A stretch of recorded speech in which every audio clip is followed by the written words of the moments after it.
자, 시작합니다.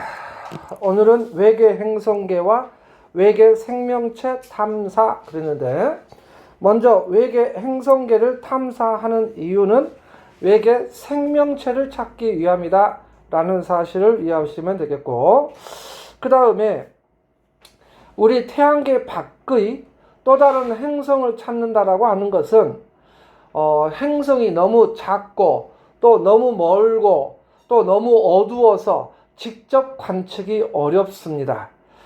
최근에는 과학기술의 발달로 우주망원경을 띄워서 오랫동안 관측해서 직접 관측이 가능하지만 주로 간접적인 방법으로 행성의 존재를 밝혀내는 그 과정이 중요합니다. 세 가지 과정이 있는데 그 부분을 정리를 하겠습니다.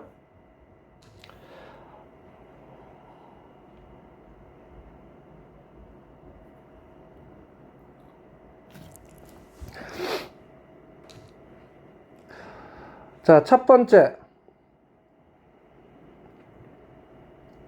중심별의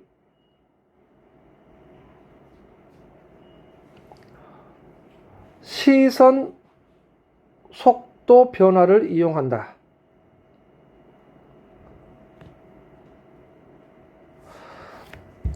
자, 중심별의 시선 속도 변화.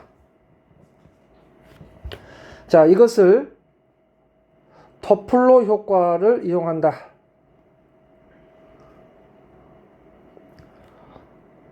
라고 하면 되겠는데, 먼저 더플로 효과라고 하는 게 뭐냐?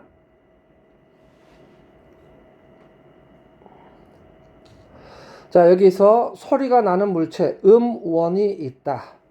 그리고 멀리 떨어진 어느 지역에 관측자가 있다. 그랬을 때 여기에서 일정한 파장의 소리가 나오고 있다.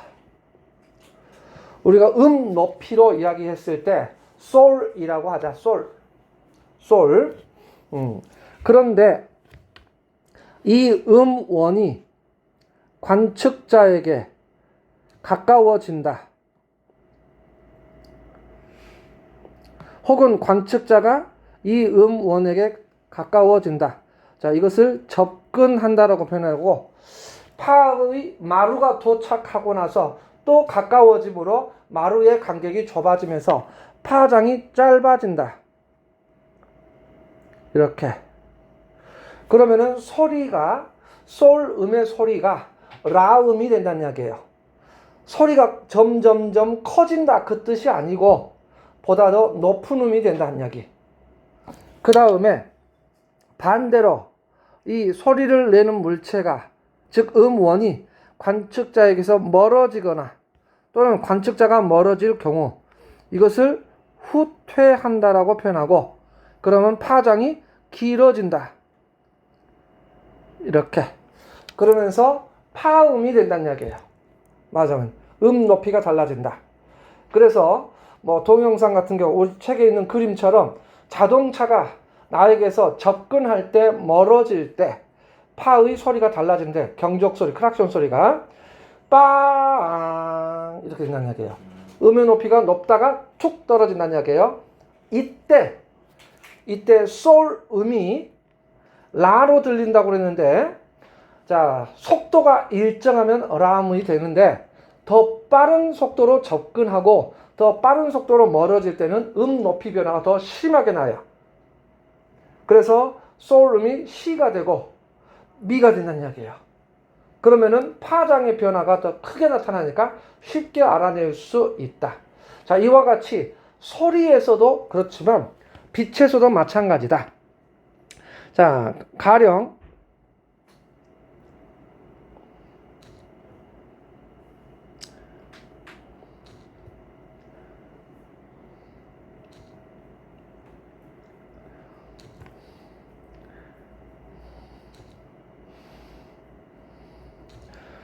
자, 색깔을 칠해서,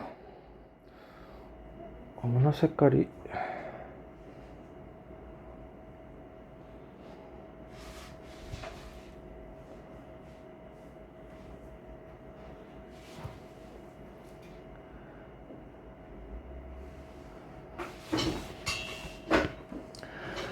가령 여기서부터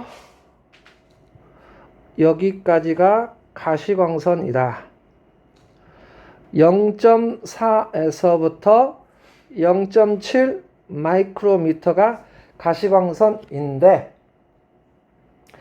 가령 정지 상태에서 자, 스펙트럼이 이렇게 나타났다.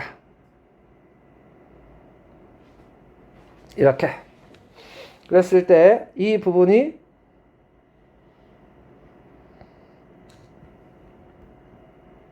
원래의 파장 람다 제로. 그런데 이것이 이쪽에서 이렇게 나타났다. 또 하나는 여기서 이렇게 나타났다. 이렇게.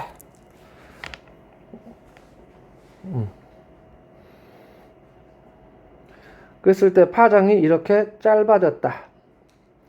여기가 관측 파장 람다. 그랬을 때 이 파장의 변화, 이것을 델타 람다. 여기도 관측 파장 해가지고 람다, 이것을 델타 람다라고 한다. 그런데 이렇게 접근을 할 경우는 파장이 짧은 쪽에 치우치니까 이것을 청색편이라 하고, 파장이 긴 쪽에 치우치니까 이것을 적색편이라고 한다. 자, 이것을 더플러 효과라고 합니다. 그 다음에 여기서 이제 공식까지 하나 더 쓴다면, 자, VR. 자, 시선 속도는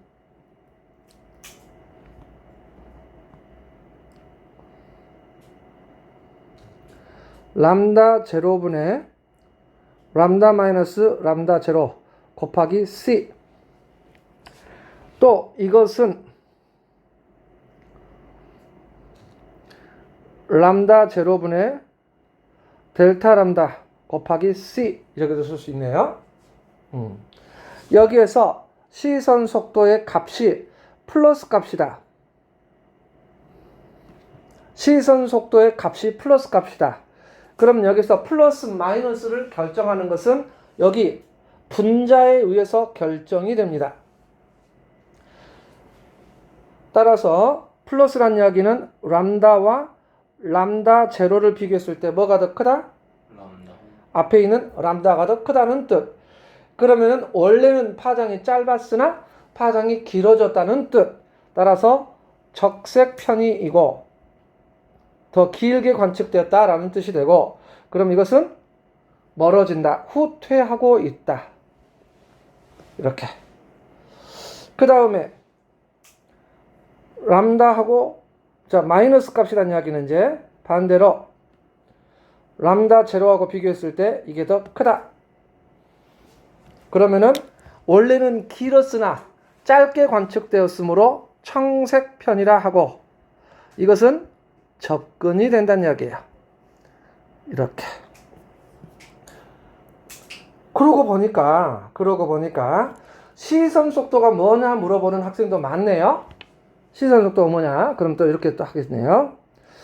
자, 이렇게 시선 방향이 있다. 자, 이쪽에가 관측자의 눈이 있습니다.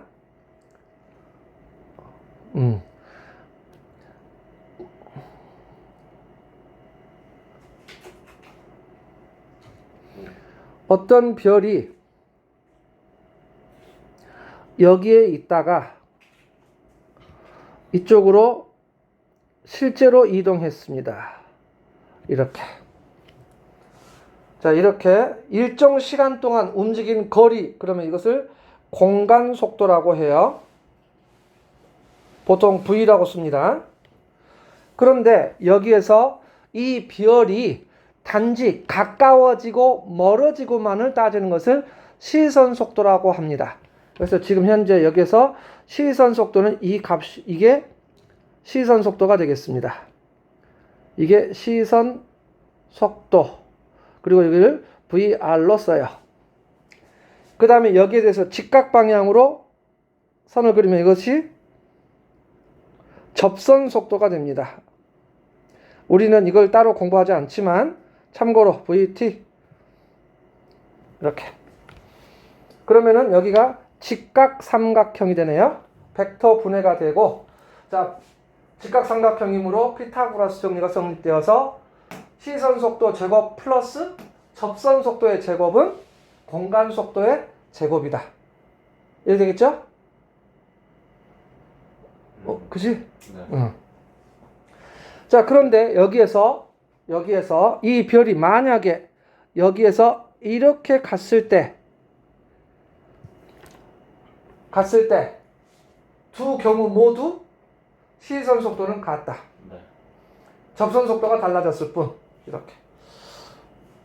그래서 시선 속도가 다름을 이해하실 시선 속도가 무엇인지를 알 수 있겠다.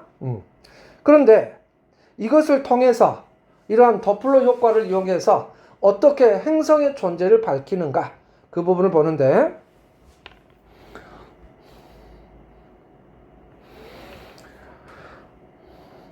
실제로 행성은 너무 멀리 있고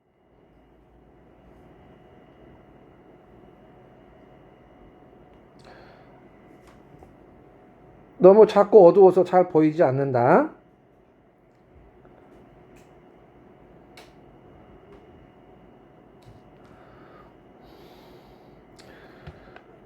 그런데 예를 들어서 지구가 태양 주위를 공전하고 있다 라고 했을 때, 우리가 흔히 이야기할 때 지구는 태양을 중심으로 공전한다라고 하지만, 정확하게 이야기한다면 태양과 지구와의 공통 질량 중심을 사이에 두고 서로 돈다는 이야기예요. 그래서 지구가 공전함에 따라 태양도 공전하게 돼요. 지구가 공전함에 따라 태양도 공전한다. 그럼 태양이 워낙에 크고 무겁기 때문에 그 공통 질량 중심이 태양 안쪽에 있어요. 어찌됐든 간에 태양이 이렇게 조금씩 진동을 한다는 이야기예요. 살짝 지구가 돌면에 따라서. 그런데 여기서 이 그림을 봐주시면 좋겠다.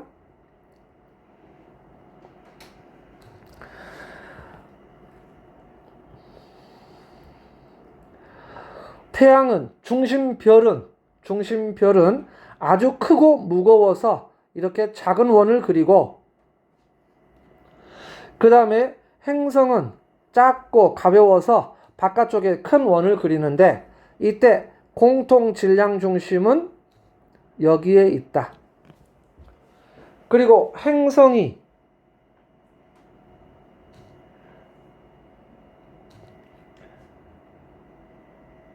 여기서 이렇게 돌 때 중심별은 이만큼 돈다는 이야기예요. 자, 이 그림에서 꼭 알아야 할 게 뭐냐? 행성과 중심별의 공전 방향과 공전 주기는 같다라는 사실을 꼭 기억해라. 행성이 한 바퀴를 돌 때 중심별도 한 바퀴를 도는데 그 주기가 같다. 방향도 같다. 하지만 속도는 다르다. 한 바퀴 도는데 걸린 시간은 같은데 원의 둘레가 훨씬 크기 때문에 속도는 빠를 수밖에 없다. 이렇게. 그런데 이것을 우리 지구에서 본다. 이쪽에가 지구 관측자가 있다.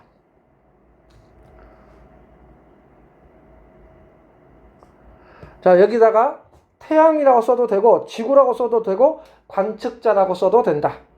어차피 외계 행성에 대한 이야기는 큰 차이가 없으니까. 그 다음에 별빛은 평행광선이므로 시선 방향은 이렇게 나란하게 그려진다.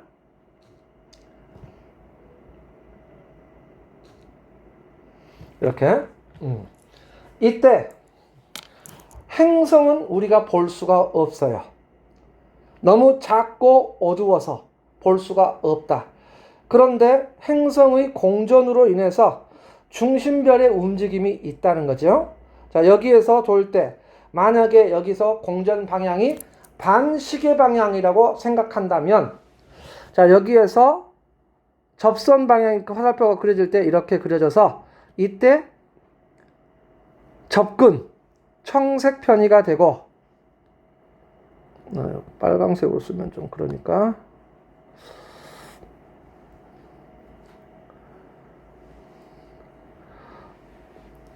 이때 청색 편의 그 말은 접근 그 다음에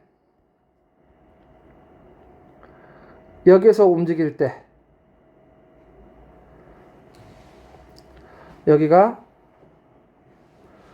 적색 편이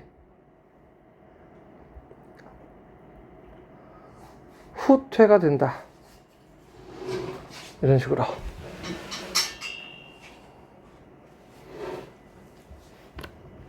자, 이것을 또 그래프로 표현한다면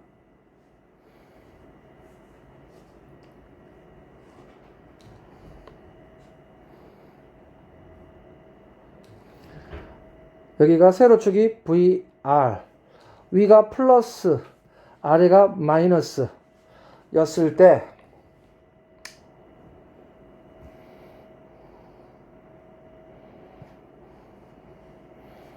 자, 이렇게 그려진다.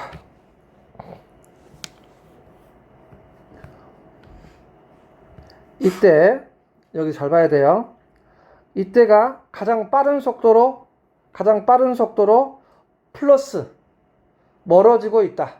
그렇다면 지금 현재 여기가 되겠네요.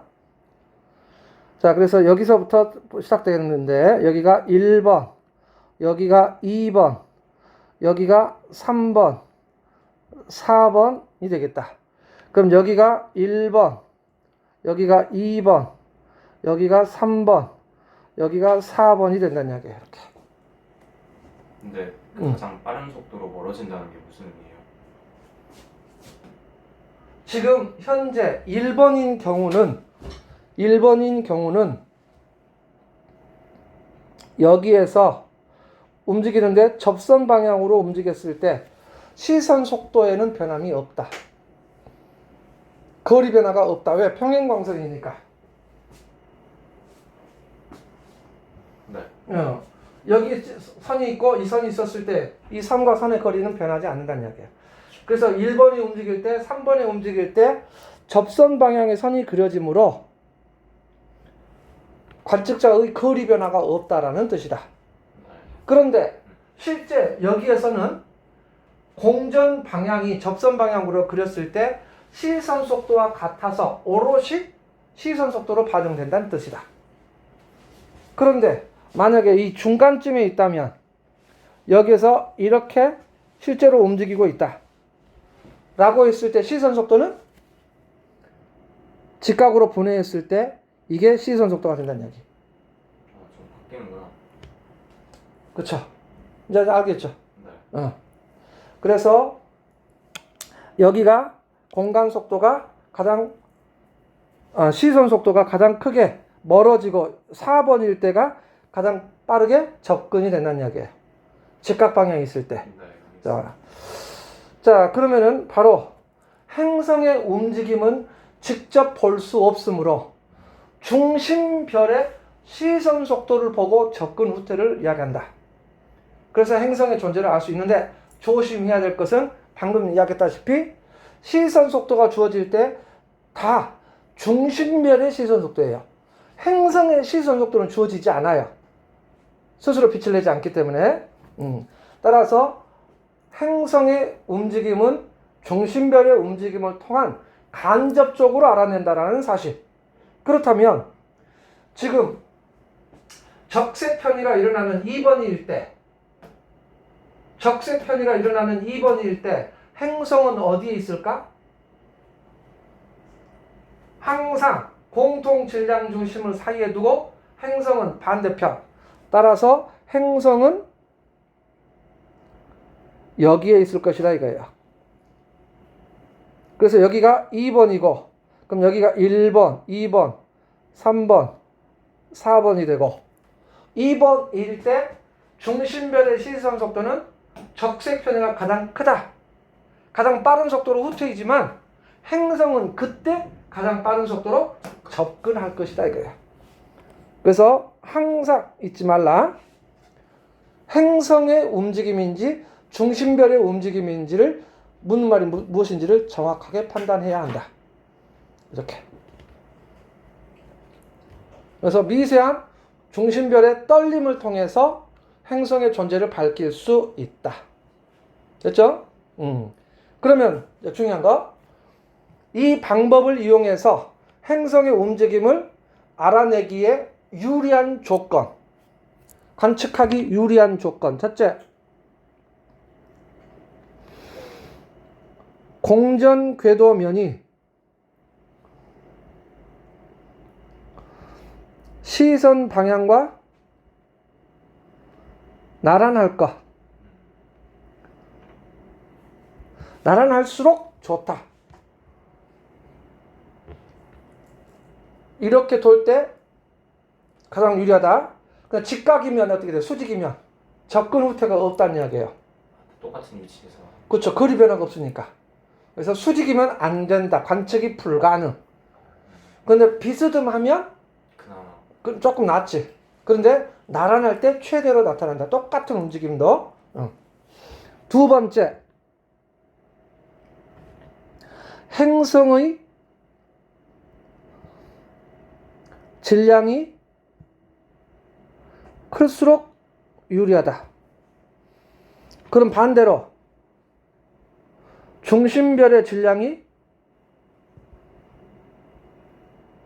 작을수록 유리하다. 행성의 질량이 커져버리면 중심별의 회전 반경이 커지므로 접근 후퇴가 더 크게 나타난다는 이야기예요. 이해될까? 아빠가 꼬맹이 손을 잡고 돌려주고 있어요. 네. 근데 아주 어렸을 때는 아빠의 몸무게가 많이 나가고 꼬맹이는 적게 나가니까 꼬맹이는 몸이 들리죠. 하늘을 나는 기분을 느낄 수 있어. 근데 어느 순간부터 꼬맹이가 점점 무거워져. 그러면은 아빠도 크게 돌게 되죠. 나 잡아봐라 하는 연인들이 깔깔깔 대면서 모래밭에서 손잡고 돌죠. 그때는 거의 같은 크기의 원을 그리지. 그러면은 행성의 질량이 커질수록 중심별의 회전 반경이 커지므로 접근 후퇴가 더 뚜렷하게 나타날 것이다 이거예요. 이렇게. 자, 세 번째가 어렵습니다. 세 번째를 조심해야 돼요. 세 번째는 행성의 공전 궤도 반지름이 작을수록 유리해요.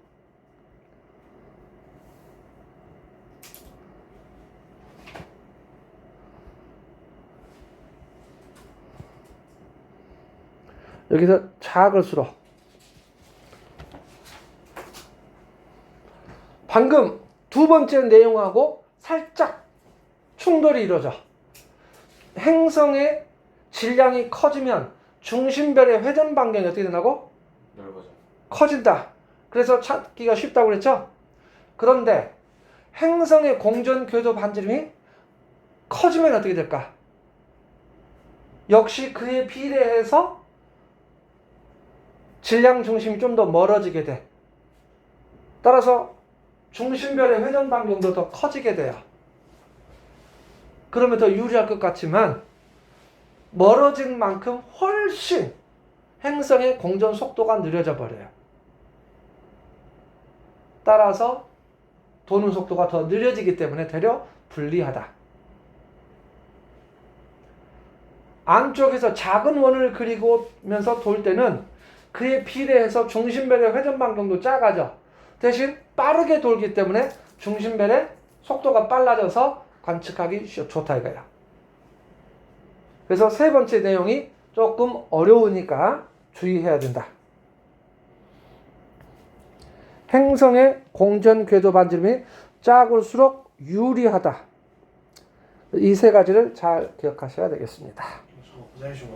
네, 잠깐 쉴까요 그러면은? 예, 좋습니다.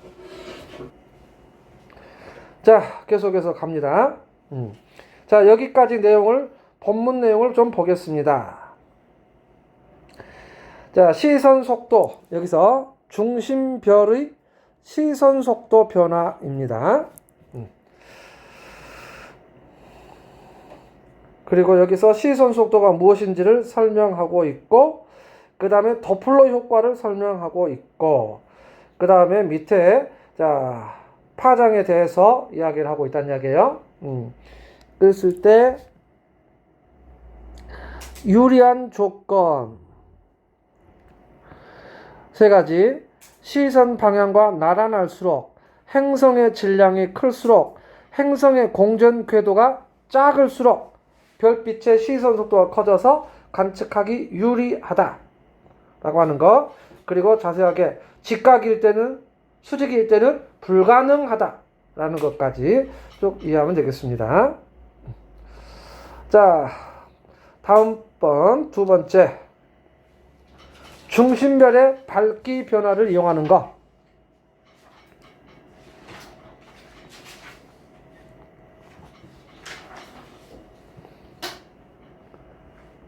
자, 중심별의 밝기 변화를 이용하는 것이 되겠습니다.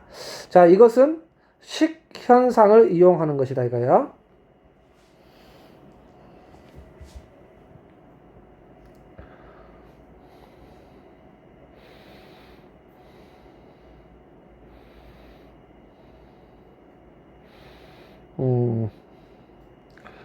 전 정도로.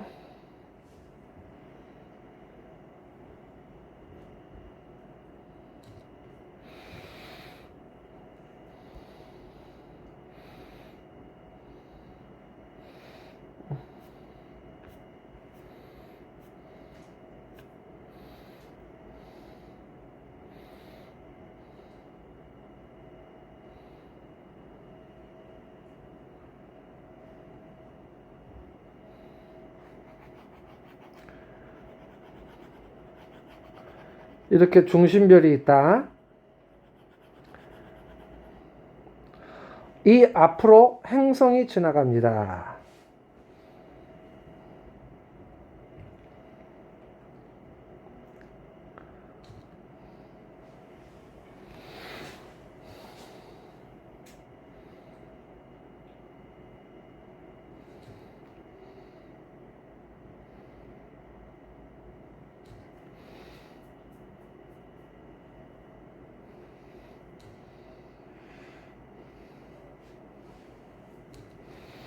이렇게.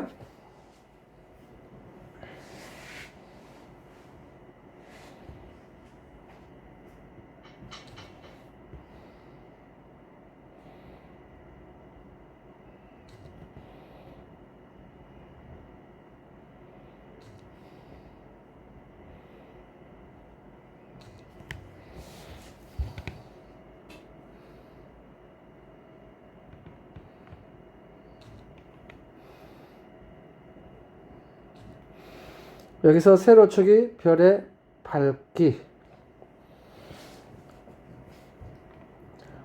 자, 이때까지는 최대 밝기입니다. 최대 밝기. 그러다가 이 행성이 여기까지 왔다가 서서히 이 안으로 앞을 지나간다는 이야기. 앞으로. 말하자면 여기 지구가 있었을 때 여기 앞으로 작은 행성이 지나가면서 이걸 가린다는 이야기예요. 조금씩 먹어 들어간다는 이야기예요. 그래서 여기까지 들어간다. 그러면 이때 밝기가 뚝 떨어지네요. 이렇게. 행성의 밝기가 아니지. 중심별의 밝기지. 저 뒤에 있는 중심별. 그렇죠. 중심별, 여기 밝기는 중심별의 밝기. 까만색의 행성이 꼭 수박씨 같은 것이 앞에 지나간다는 이야기예요. 그래서 중심별의 밝기가 이렇게 떨어진다. 그리고 그 앞을 쭉 행성이 지나갈 때 계속해서 같은 면적을 가리기 때문에 일정한 밝기를 유지한다. 그러다가 다시 원래의 밝기로 회복되어서 간다 이거야. 이렇게.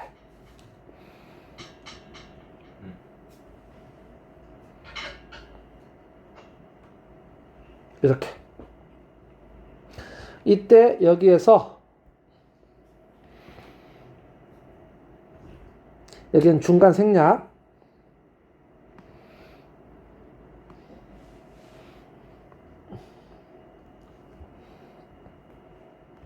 여기는 중간 생략이 의미가 없지. 그랬을 때 이때가 T1, T2, T3, T4. 그래서 여기는 가로축이 시간, 세로축이 밝기. 이렇게. 그러면 여기에서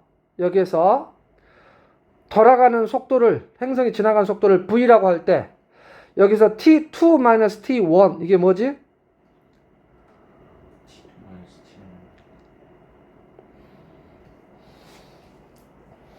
그 행성의 이동 속도? 시간, 행성이 중심별을 이쪽 사이드를 기준으로 전체 지름에 해당하는 시간이죠. 이게 완전히 통과한 선을 기준으로 행성이 딱 끝에서 시작해서 마지막 끝까지 가는데 걸리는 시간이 된다는 이야기예요. 그럼 거기에다가 속도를 곱하면 뭐가 되지? 거리? 거리인데 이게 무슨 거리야? 행성의 지름에 해당하는 시간이죠. 근데 거기에다가 2로 나눠주면 어떻게 돼? 반지름. 자, 2로 나눠주면 이것은 행성 반지름이 된다는 이야기예요.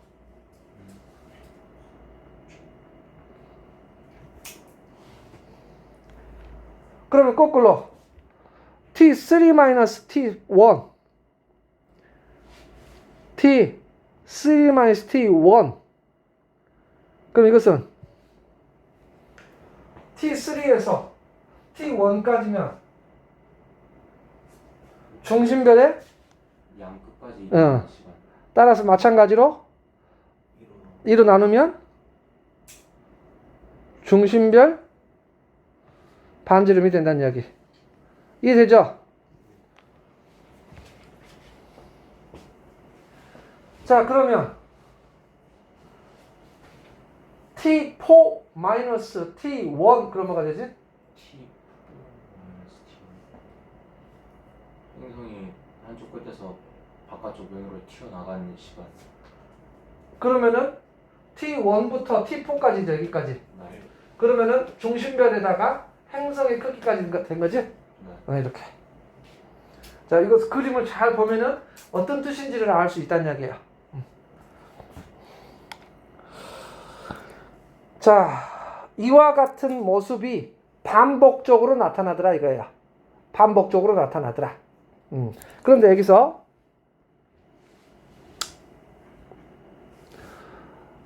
여기에서 여기까지 밝기 변화량은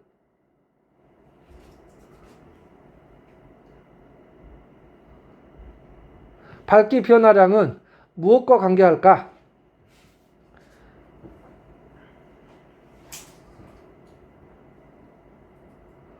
행성 반지름 제곱에 비례한다.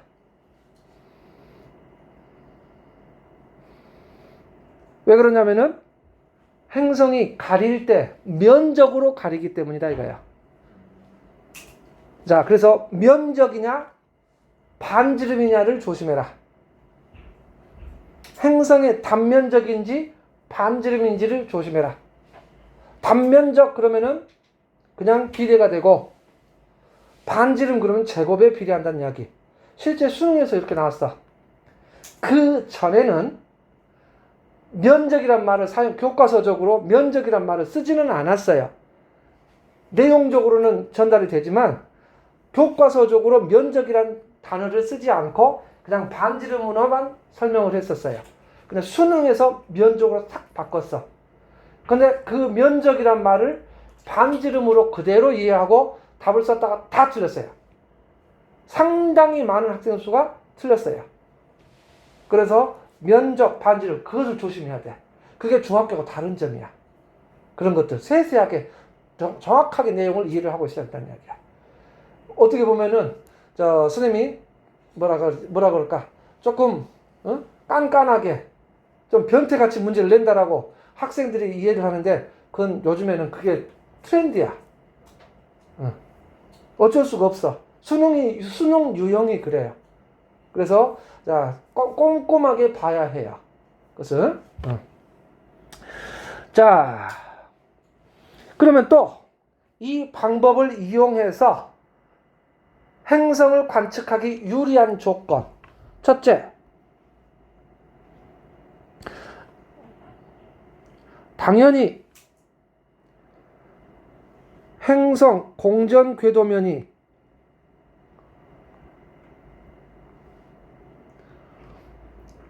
시선 방향과 나란해야 돼요. 그래야 가릴 수가 있다는 이야기야. 그래야 가릴 수가 있다.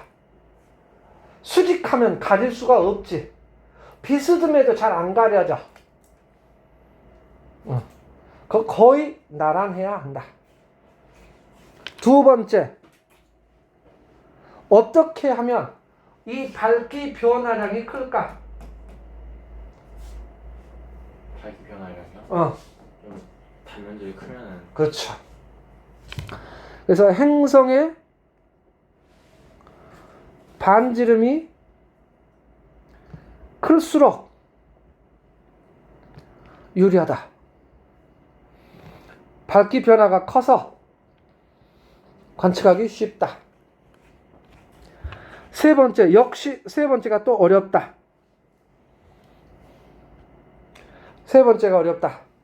행성의 공전 궤도 반지름이 작을수록 유리하다.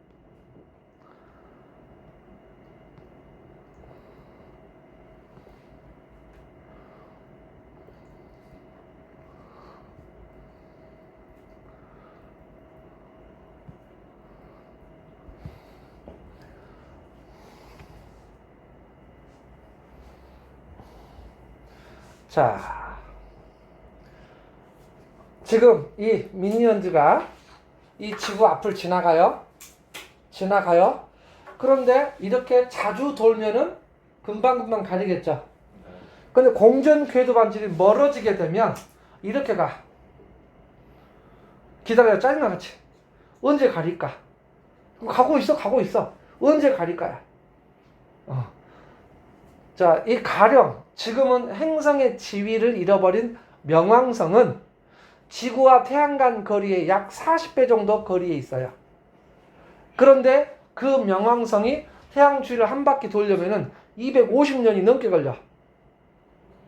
그러면은 앞을 지나갈 때 250년이 넘는 시간을 기다려야 돼. 따라서 평생을 관측해도 지나가지 않을 수도 있다는 이야기야.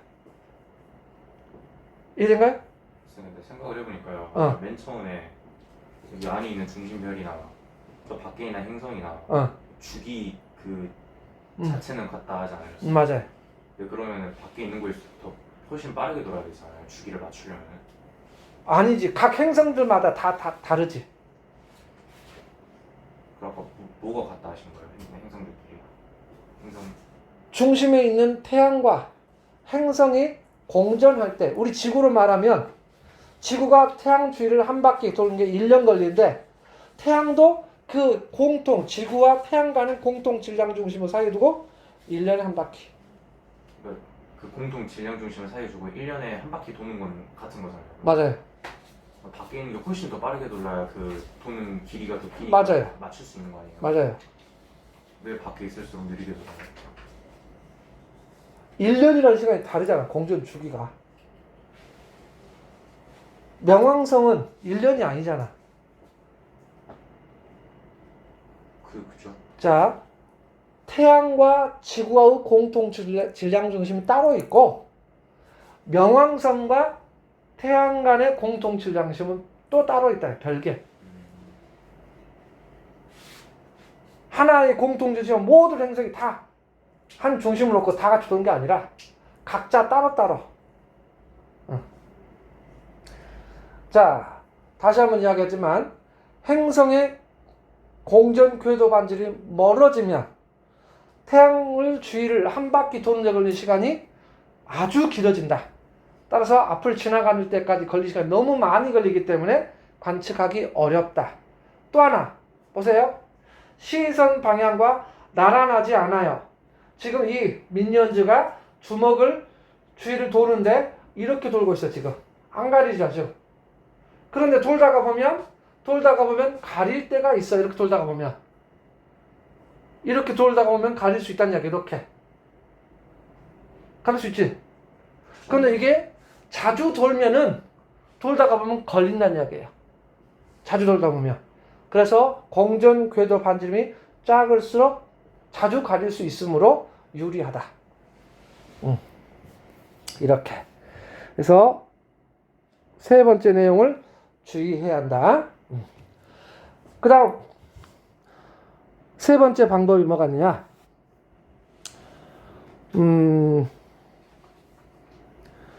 세 번째 방법이 배경별의 밝기 변화.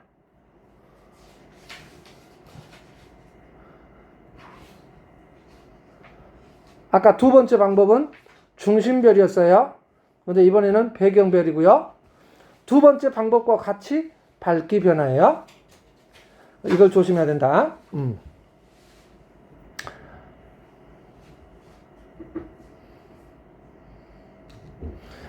자, 관측자가 이렇게 있습니다.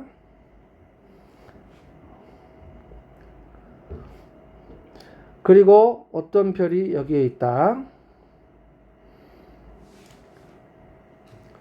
자, 여기에 또 어떤 별이 있습니다. 그랬을 때 여기 멀리 있는 별이 배경별이고요. 앞에 있는 별이 행성이 있는 중심별이 되겠습니다.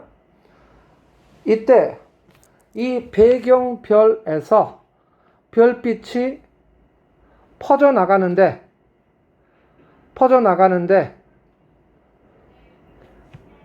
중심별과 시선 방향이 일직선이 되게 되면 이 중심별이 앞을 가려버리기 때문에 이 배경별을 볼 수가 없다 이거예요. 그런데 사방으로 퍼져나가던 빛이 이거 아닌데 이러면 안 되는데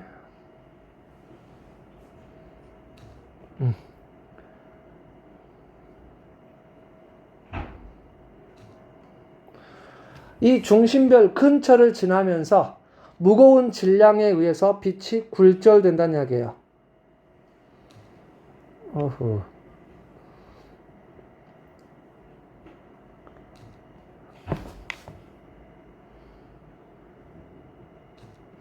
이렇게. 그래서 빛이 들어온다. 그런데 우리는 빛의 굴절을 못 느끼니까 이 빛이 쭉 직진해서 별빛이 여기에 있는 것처럼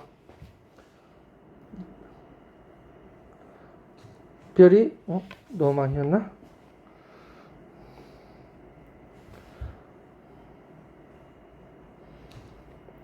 여기에 있는 것처럼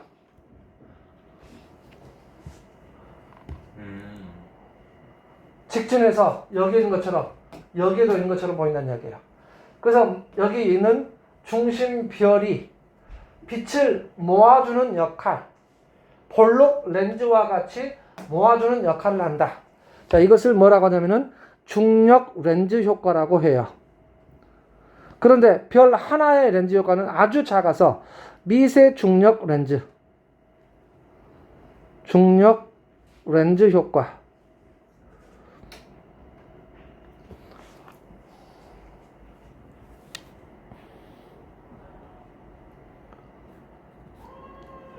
그래서 이것을 자, 시간에 따른 밝기 변화를 보게 되면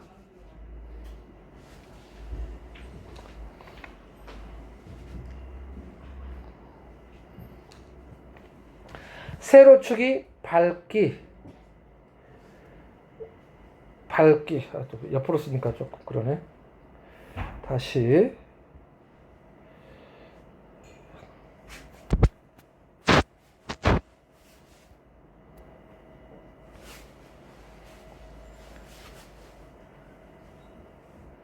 밝기 했을 때 쭉 가다가 쑥 밝아진다는 이야기예요. 이렇게.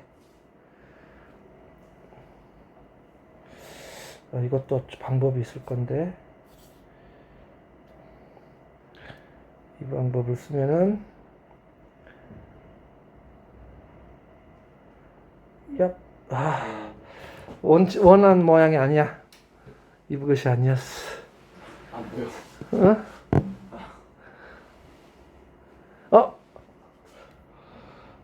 어쩔 수 없네.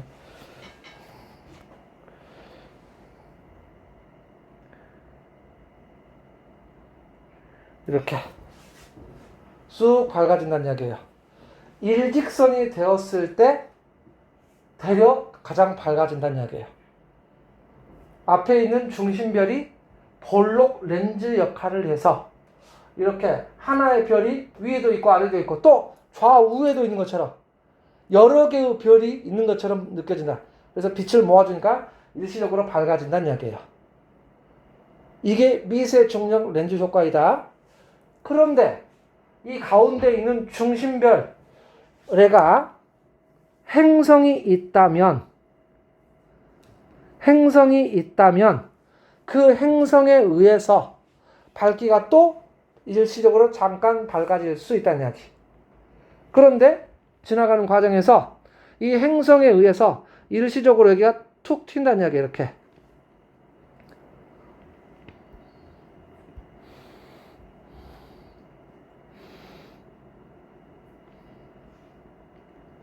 이렇게 매끄럽지 않고 중간에 어떤 툭 불규칙한 변화가 나타나는데 아무래도 행성은 질량이 작기 때문에 중심별에 의한 중력 렌즈 효과보다는 작아서 아주 미세하지만 우리가 얼굴 피부 맞으다 보면 툭 튀어나온 부분 있죠? 그런 느낌으로 툭 튀어나온 곳이 있다는 이야기예요. 그래서 이 부분은 행성에 의한 것이다가 된다는 이야기.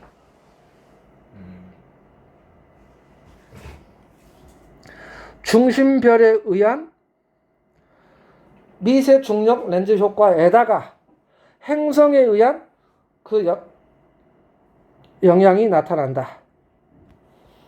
이렇게. 그러면 당연히 행성의 질량이 클수록 좋겠죠? 그래 이게 뚜렷하게 나타나니까. 그런데 책의 내용을 본문을 보게 되면 다음 페이지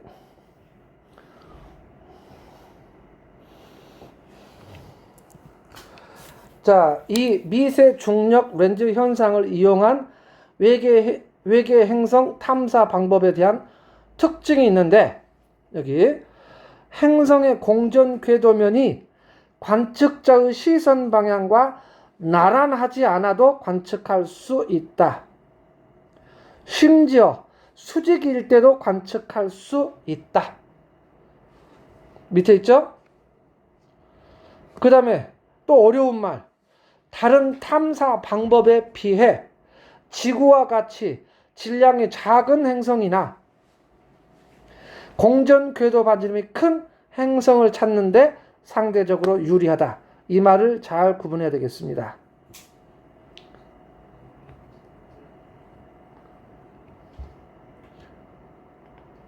행성의 질량이 작을수록 유리하다라는 말이 아니야.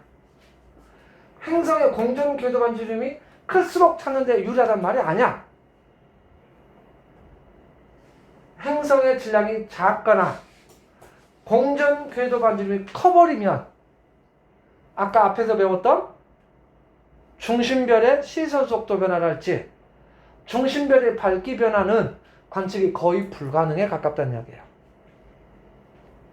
그래서 그들 방법보다 이 방법이 그나마 낫다라는 뜻이야. 이게 최선이라는 이야기, 이 방법이.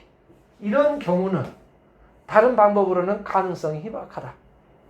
그래서 지구와 같이 질량이 작거나 공전 궤도 반지름이 큰 행성을 찾는 데는 이 방법이 최선이다. 그런 뜻이에요. 이 말이 어려운 말이에요. 이 말이.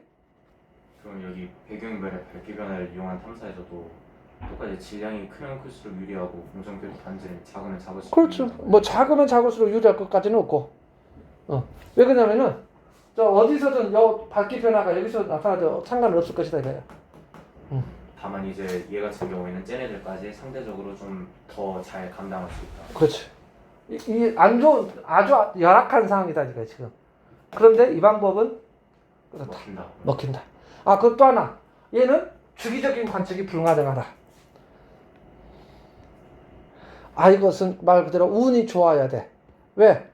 자, 여기 두 개의 별이 지나가다가, 얘가 지나가다가 혹은 이 배경별이 지나가다가 딱 일직선에 걸려야 돼. 근데 이게 서로 주기적으로 빙빙 도는 게 아니기 때문에 이게 주기적으로 나타나지 않는다는 이야기야. 배경별과 중심별 사이의 관계가 주기적으로 일직선이 되지 않는다. 딱 한 번이라는 이야기야. 따라서 주기적으로 나타나는 현상이 아니다. 그렇게.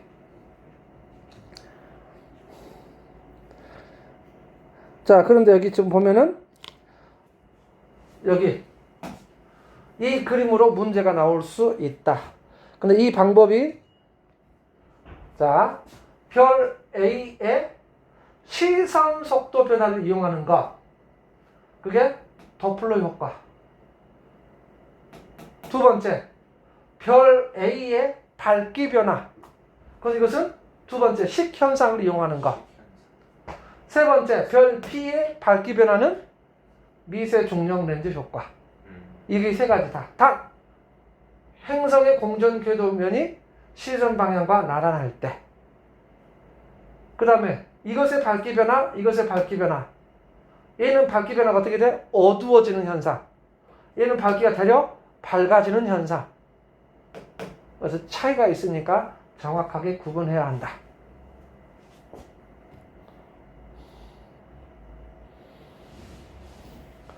자, 그 다음에 직접 관측하는 방법이 있다고 했어요. 대부분 간접적인 방법이지만 직접 관측도 있다. 그랬을 때 어떻게?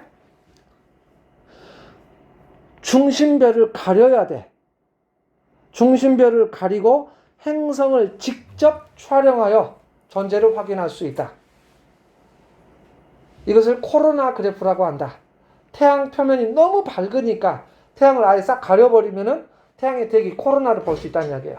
그와 같은 방법으로 중심별을 가려버리고 행성의 존재를 밝힐 수 있는데 지금 이 그림을 보게 되면 여기 하얗게 된 부분이 바로 여기 플러스 표시된 부분에가 중심별이 있어요. 여기 안에가. 이 하얀색의 부분은 우리가 인위적으로 스티커로 가려버린 거예요. 얘가. 이 뒤에가 있는데 이 전체가 중심별이라는 뜻이 아니고 이 뒤가 있다.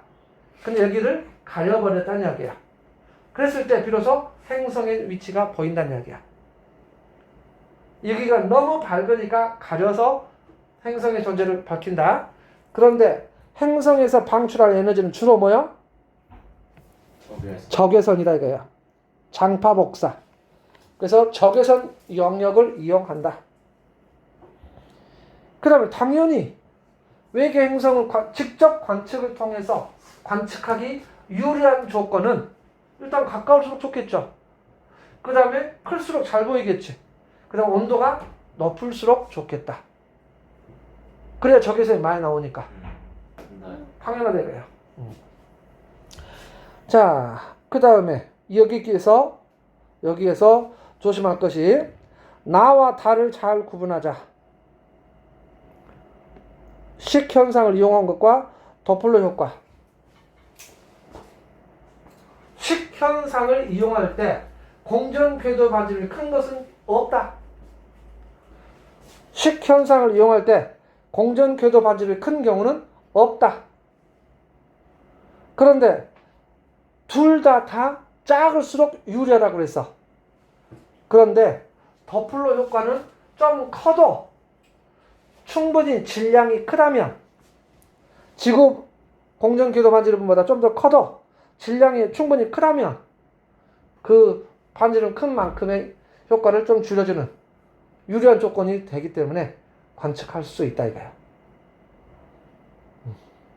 그래서 이 두 가지를 잘 구분해야 될 것이다. 매우 어려워요. 둘 다 작을수록 유리해. 공전 궤도 반지름 둘 다 작을수록 유리한데 얘는 커버리면 불가능하지만 얘는 커도 질량이 큰 행성이라면 그나마 관측할 수 있다라고 하는 거. 이 차이가 있음을 주의해야 한다. 매우 어려운 이야기다. 이 부분에 대해서 생각을 해두지 않으면 실제 시험장에서는 구분할 수 없어요. 자, 나머지는 이제 문제를 풀면서 이해가 될 것이고, 그 다음에 외계 행성 탐사. 자, 그랬을 때 제일 먼저 생명 가능 지대. 항성 둘레에서 물이 액체 상태로 존재할 수 있는 거리 범위를 생명 가능 지대라고 한다.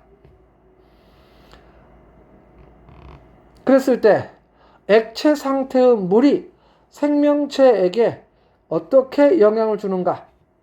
우리는 왜 생명체가 존재하기 위해서는 액체 상태의 물이 있어야 된다라고 가정하는가? 라고 했을 때 물은 생명체 존재에게, 특히 액체 상태의 물은 생명체의 존재에게 아주 유리한 역할을 한다. 그랬을 때 우리는 이 두 가지를 꼭 기억해라. 첫째, 비열이 크다. 이것은 열 용량이 크다라는 말로도 이야기할 수 있다. 그래서 열을 많이 보존할 수 있다는 이야기예요. 비열이 크다는 이야기는 온도 변화가 쉽다, 어렵다. 어렵다. 온도 변화가 어렵다. 많은 열을 주어야 1도 올릴 수 있다는 뜻. 많은 열량을 빼앗아가야 1도 낮출 수 있다는 뜻. 따라서 온도 변화가 어렵다. 따라서 체온 유지에 도움된다. 조금 어렵게 표현한다면 항상성 유지에 도움된다.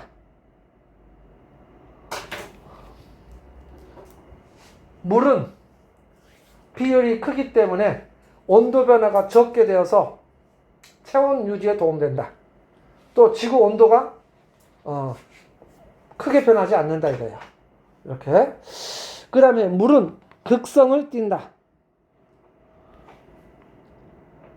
극성을 띠기 때문에 많은 물질을 녹일 수 있다. 그래서 용매로서 아주 좋은 특성을 갖는다. 좋은 용매. 극성이 정확히 무슨 뜻이에요? 플러스 마이너스 쌍극자성을 띠고 있다는 이야기예요. 물 분자가 대칭이 아니라. 자, 그래서 극성을 띠고 있기 때문에 이온 결합 물질들을 녹일 수 있다. Na 플러스 이온과 Cl 마이너스 이온으로 나누어서 이온 상태로 존재한다는 이야기예요. 그러면서 많은 물질을 녹일 수 있으므로 우리 체내에서 물의 순환 곧 물질의 순환이 되어서 물질 대사에 도움이 되고, 또 많은 물질을 녹이고 있으므로 거기에서 다양한 화합물이 만들어질 수 있다는 이야기예요. 그래서 다양한 물질을 합성할 수 있으므로 생명체 존재에게 아주 유리한 역할을 한다. 그래서 액체 상태의 물 이렇게 되겠습니다. 자, 그렇다면 우리 태양계에서는 오직 유일하게 지구만이 생명 가능 지대에 있다. 근데 태양에 너무 가까워지면 너무 뜨거워서 물이 어떻게 될까? 증발해서 기체, 수증기 상태로 존재할 것이고, 너무 멀면 추워서 얼어서 얼음으로 존재할 것이다 이거예요. 어렵지 않죠? 그런데 자, 여기서 세로축이 별의 질량입니다. 별의 질량이 클수록 우리는 이미 주계열성에서 배웠습니다. 질량과 광도는 무슨 관계에 있다? 광도 L은 질량의 2.3에서부터 4제곱에 비례한다. 기억하셔야 돼. 따라서 질량이 크면 광도가 크므로 많은 에너지가 나오므로 난로를 갑자기 화력을 확 올려버린 결과가 돼. 그러면 적당한 온도에 있다가 확 화력을 올리면은 뒤로 물러나야 한다는 이야기예요. 그렇듯이 생명 가능지대가 어떻게 돼? 멀어진다는 이야기예요. 생명 가능지대가 멀어진다. 그리고 또 폭이 넓어지기까지 한다. 별의 질량이 작으면 생명 가능지대는 가까워지고 이 폭이 좁다가 되겠습니다. 그런데 여기 그림을 보게 되면 여기의 폭과 여기에서 폭이 별반 달라 보이지 않죠? 크게 달라져 보이지 않지만 실은 여기서부터 여기까지가 0.9에 해당해. 여기서부터 여기까지가 9에 해당해. 그래서 같은 폭이 아니란 이야기야. 이해된가? 네. 자, 별의 질량이 커질수록, 자, 이 부분은 우리가 별의 진화 부분에서 했기 때문에 충분히 이해가 될 거예요. 자, 읽어보면 되겠습니다. 자, 저기 옆에 보면 별의 질량과 진화 속도 뭐 응. 나와 있는 거 있잖아요. 네, 여기서 L은 m의 세제곱에서 4제곱에 비례한다는데 네. 아까 말씀하신 거랑 다른 거예요? 뭐, 같은 거예요, 같은 거. 그냥 여기서 상승하고 그래서 내가 그렇게 썼을 뿐이에요. 이것도 고쳐야 되겠다.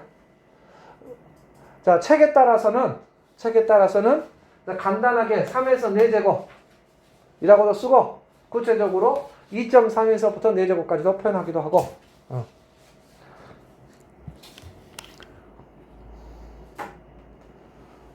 아무튼 중요한 것은 질량과 광도는 비례한다.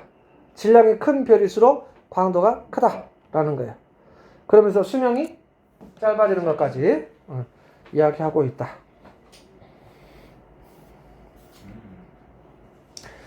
자, 이게 뭐냐?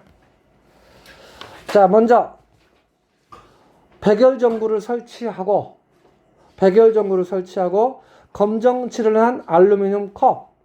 그랬을 때 먼저 A의 온도 변화를 측정해 봤더니 A의 온도 변화가 이렇게 되었습니다.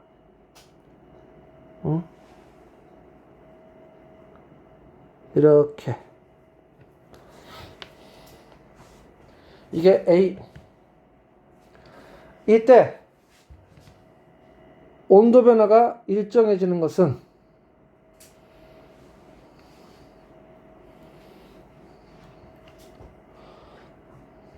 이 컵이 흡수한 에너지는 어떻게 된다?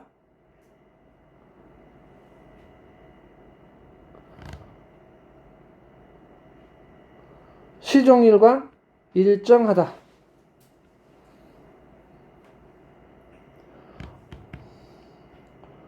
방출하는 에너지는 이거 기억나요? 네. 중학교과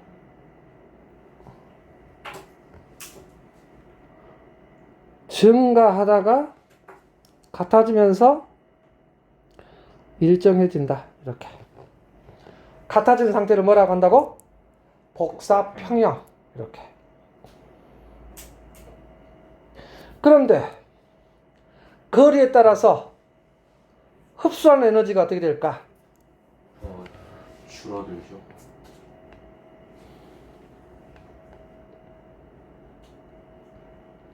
단위 면적에서 단위 시간 동안 흡수하는 에너지는 거리의 제곱에 반비례한다. 이렇게. I가 뭐예요? 단위 면적에서 단위 시간 동안 받는 에너지. 자, 거리가 R 이었을 때의 면적을 1이라 하자. 근데 거리가 2배가 된 면적은 4가 된다는 이야기예요. 근데 한 칸당 받는 에너지, 단위 면적당 흡수하는 에너지, 이것을 I라고 하면 거리가 2배가 되면 단위 면적당 받는 에너지는 어떻게 돼? 4분의 I가 된다는 이야기예요. 거리의 제곱에 반비례한다라는 뜻이다. 그래서 멀어질수록 온도가 낮아질 것이다 이거예요.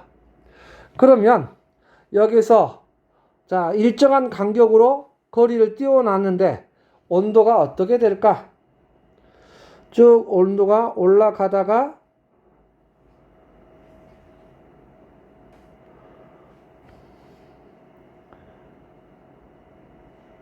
일정 온도가 올라가다가 일정 온도가 올라가다가 일정 B, C, D 이렇게 된다는 이야기.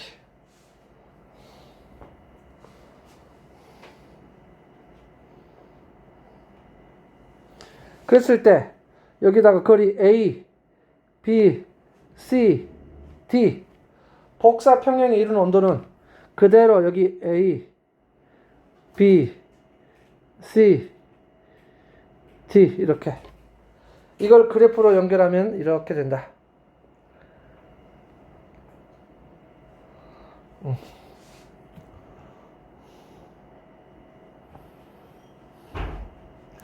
여기 그대로 여기 온도를 그대로 연장한 거 이렇게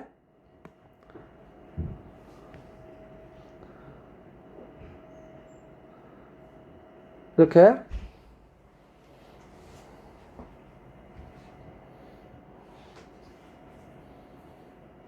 이된가? 자, 그런데 만약에 여기 전구가 100W이다. 그랬을 때 여기가 100W이다. 근데 만약에 전구를 뭐 굉장히 더 밝은 뭐 300W짜리를 썼다고 하자. 그래서 발열량이 훨씬 더 큰 그러면 그래프가 여기서 자 위로 평행 이동되어서 이렇게 그려질 것이다. 이렇게.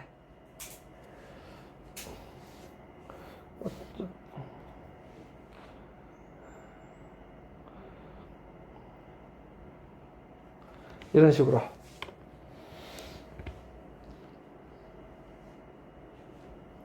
그런데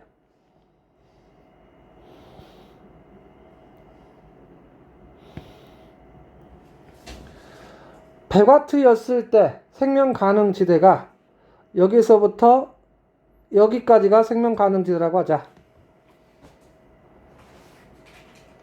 BC 사이 거리가 적당한 온도 이만큼이 그러면은 100W였을 때는 생명 가능 지대가 B부터 C까지 여기가 될 것이다 이거예요.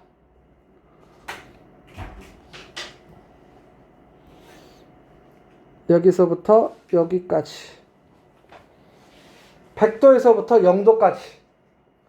그런데 300W였을 때 생명 가능 지대는 여기에서부터 여기까지가 될 것이다.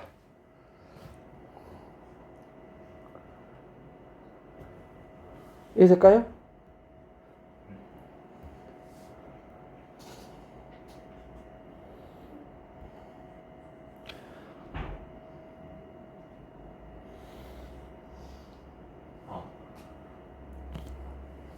여기 온도가 뜨거운 100도, 여기가 0도. 가깝든 멀든 물이 액체가 되려면 물론 표준대기압일 때 이야기입니다. 0도에서부터 100도까지가 액체 상태의 물이라고 한다면 여기가 0도이고 여기가 100도. 그럼 그 사이에 존재할 수 있는 부분은 여기 BC. 그런데 300W였을 때는 여기서부터 여기까지 더 멀어지고 넓어지는 것을 지금 표현하고 있다는 얘기예요. 300W일 때는 보라색이나 빨간색 다 포함하는 거죠? 여기서부터 시작해서 여기 BC. 여기서부터 여기까지 이 온도까지. 아, 그대로 이 구간.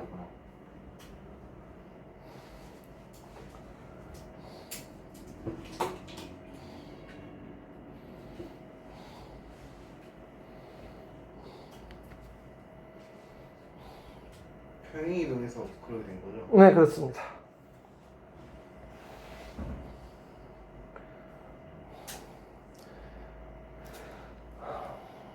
근데 이제 질량이 너무 크면 어떻게 돼? 별의 중심부 온도가 너무 높아져서 생명 가능 지대는 멀어지고 넓어집니다. 그런데 핵융합을 너무 빨리 해. 그래서 수명이 짧기 때문에 생명체가 존재한다 할지라도 생명 가능 지대가 존재하지만 생명체가 탄생하고 그 다음에 진화할 만한 시간이 부족하다는 이야기예요. 우리 지구의 경우 밑에를 보게 되면 지구가 형성된 이후 최초의 생명체가 박테리아와 화석이 나오기까지의 기간이 거의 10억 년 이상 걸린다는 이야기예요. 그런데 태양보다 10배 무거운 별은 수명이 어떻게 돼? 만대. 제곱분의 1. 제곱분의 1. 그래서 100분의 1이 되어서 10배 무거운 별은 질량의 제곱분의 1이 되어서 아까 앞에 페이지 그거였구나. 그래서 100분의 1이 되니까 1억밖에 안 된다는 이야기예요. 그러면 생명체가 탄생할 시간이 부족해. 부족하다는 이야기예요. 그 다음에 질량이 너무 작으면 생명 가능 지대가 매우 가까워지게 되는데 가까워지게 되면 조성력에 의해서 동주기 자전을 하게 돼. 낮과 밤의 변화가 없게 돼요. 그래서 생명체가 탄생하기 어렵고 더더군다나 생명 가능 지대가 너무 좁아. 그 안에 행성이 존재할 확률도 그만큼 줄어든다 이거예요. 좁은 곳에 딱 그 안에 행성이 존재하기가 어려워진다. 확률적으로. 그래서 생명체가 탄생하기 어렵다. 따라서 생명체가 존재하려면 태양과 비슷한 크기의 별들이어야 할 것이다 이거야. 그래서 내용을 보게 되면 AFG 정도 되는 별, 태양과 비슷한 별들 이 안에 있어야 된다는 이야기예요. 말하자면 그 이야기다.